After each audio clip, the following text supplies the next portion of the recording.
Alrighty, what I'm doing is I'm going to take this all off, take this cover off. It's all 10mm bolts here. Plenty of videos out there, including ones I've made on how to take the chair out and cover off, so you can refer to them. I'm going to take this protection cover off here, and so I can unplug the leads. And I'm going to unbolt me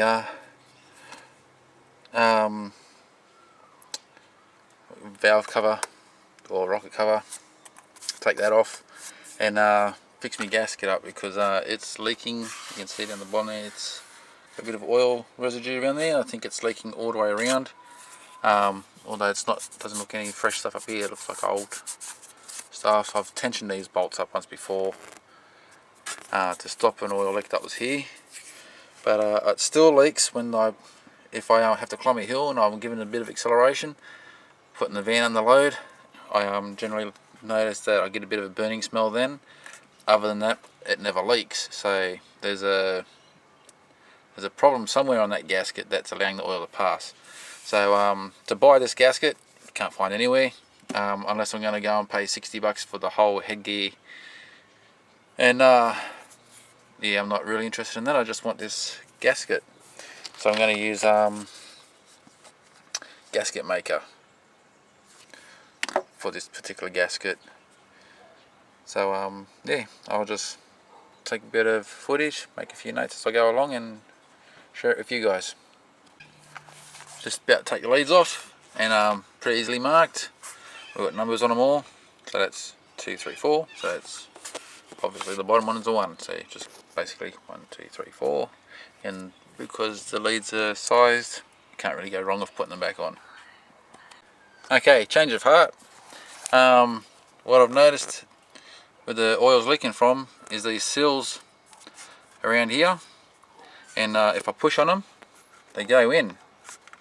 So I'm just going to get myself a socket and give these all, I'll push that one all the way in by hand then. So what I'm going to do is I'm just going to clean all this up, push these seals back in, clean it all up. I might just come along with a bit of the gasket silicone I was talking about. Clean it up around here, put some silicone on it, let it dry overnight, and it'll be a process of finding out where else is it leaking from. So I think that's pretty much where it's leaking from, because everywhere else looks like dry old oil, like just oil stains. It doesn't look like it's actually leaked anywhere, except for all down here. It's a bit fresh around here, a bit fresh over there, but look at those. The seals have worked themselves out a little bit. You see me pushing that in? Look at that.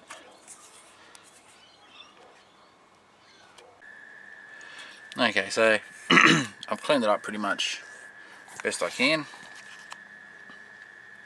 and I've pushed them all in just probably about, well, I'd say 3mm past the seal there, where you could see them sticking out probably about 3mm past that. So they're definitely coming out. At some point they probably would have come out. This one here though, I've pushed it in a little bit too far. I'm still able to get in there and clean it, so I'm still going to put silicone around the outside, put some toilet paper in there, just say like that. So when I silicone around, I'm not getting any silicone in there. Fix it all up, make it all neat, take the toilet paper out, and I'll be left with a blue seal sitting over the top, hopefully. This is just a workaround, guys, so don't go taking this as some sort of professional thing to do. It's just kind of makes sense to me to do it this way, so that's why I do it this way, and I share it with you guys. And I think it's probably been about 6 or so videos since I've asked people to subscribe, so yeah, feel free to subscribe. I don't like watching videos at the end of every single video people saying please subscribe and blah blah blah. So yeah, if you do, you do, awesome. If you don't, you don't. But videos are always here to watch. So yeah, I'm gonna do the seals now so they got time overnight to dry, and continue this tomorrow, and we'll go from there.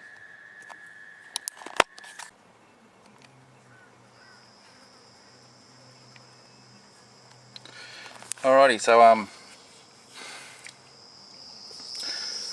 can see I've cleaned it up a bit. Silicon valves there, so that should give me an indication to that should stop the leak. But if it's a pressure problem or something, it'll push past that eventually, I guess. But no, I reckon that should pretty much stop my leaks. So like I always say, you don't find an oil leak by guessing, you find an oil leak by cleaning. So if there's an oil leak anywhere else around here, in I don't know, couple of months when I come back under here, I should see a trace of oil somewhere if it's still leaking somewhere. I'm told that the temp sensor can get a build up of crust on it from the coolant. And you've got the 3 different sensors on the side here, so what I'm going to do is take one of these out at a time. I already know that this one here's a 14mm, I guess that one's probably about 15, that bottom one's probably about 17, but I'm going to take them all out, inspect them, clean them up if they need to be, and put them back in. So I'll take one out at a time and show you once I've taken it out.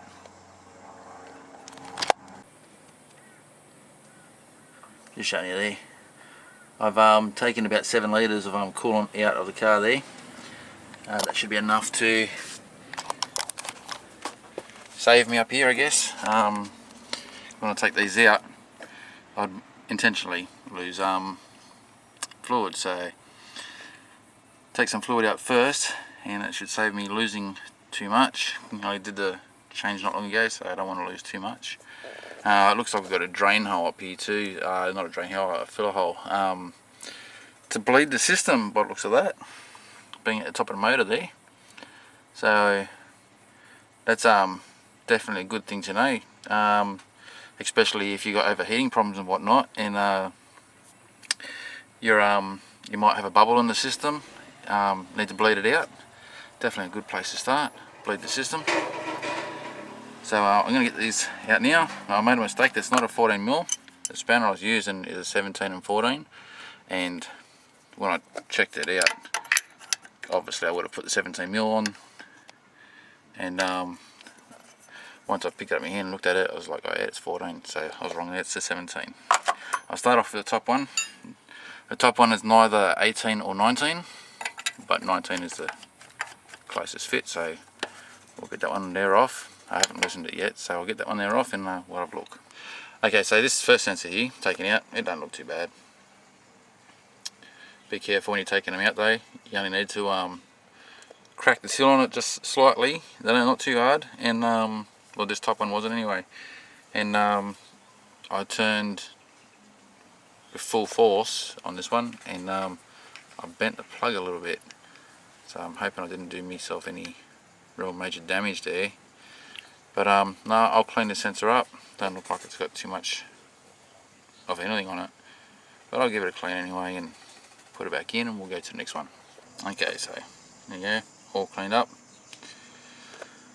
Put it back. I'm not going to use any gaskets or anything like that because it's got a gasket seal on it still, and it wasn't that hard to turn off, honestly. And also I said that it was between 18 and 19, and the 19 wasn't going to do the trick, it wanted to slip off, so I had to go through my tools. I don't really know the differences between the metric and imperial enough to just tell you as before, but it's actually a 3/4, and anybody who knows their sizes would have told me that before I even just said it. So just give it a bit of a nudge up. That should be plenty. It wasn't that hard to undo. So the next one being 17, and it's an easier one to get onto. I'll just pause this for a second. Okay, so this one here, it's got a tiny bit of build up on it, nothing too serious. So same deal, clean her up, put it back in. Okay, this is the last one down the bottom. same deal, they're all pretty much the same. They've only just got a little bit of build up, nothing serious. And this one here is a 13/16, not 13/16, sorry, it's 7/8. And I don't know why all of these ones here, well actually the top one and bottom one are imperial and the one in the middle is metric. I don't really know why they did that, mixing the sizes. Or perhaps these sensors have been changed at some point. Maybe originally imperial and that one in the middle was changed to metric, I don't know. But I'll clean it up again and put it back together, and that's pretty much what all those sensors look like anyway. Probably should have looked at part numbers on them all. Sorry guys, I'm not going to take them all back out to try and find that out. Easy enough to find out though. Take it off. So yeah, I'll give that a clean up, put that back together, and finish putting the rest of it back together, and we'll kick it over and maybe watch it a little bit just to yeah, just to see how she goes.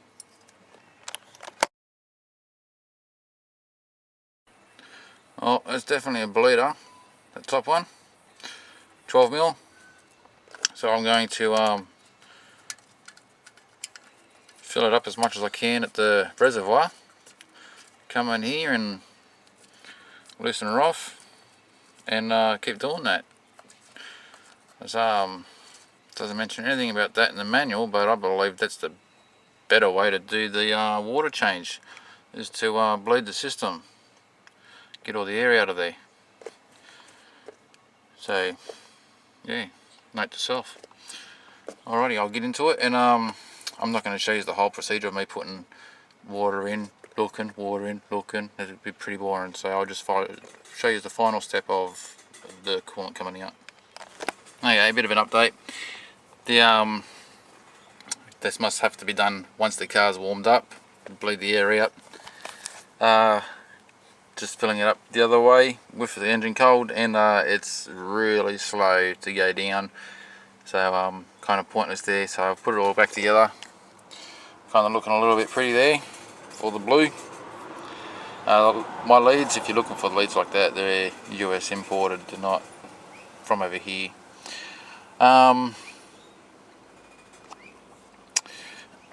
So yeah, I'll give it a start, get up to normal temp, and yeah, we'll do some bleeding.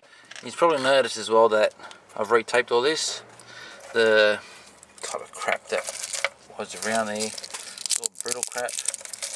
So I've broken it all off and retaped it, cleaned it up. I'm just got to find a little clip to tie onto there. Alright, it seems to be running okay. Second one there is temp.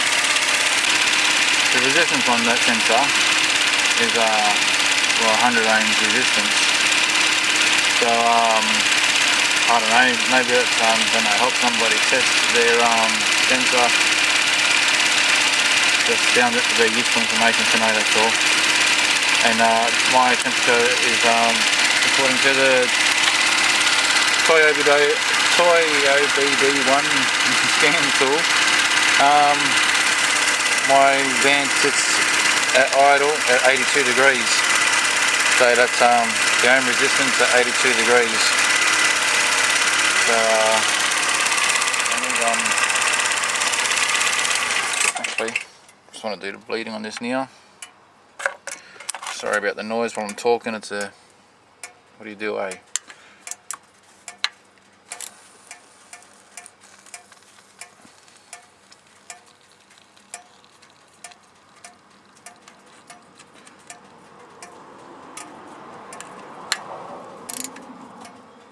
That's fine, I guess. You'd get more air than that if it wasn't bled.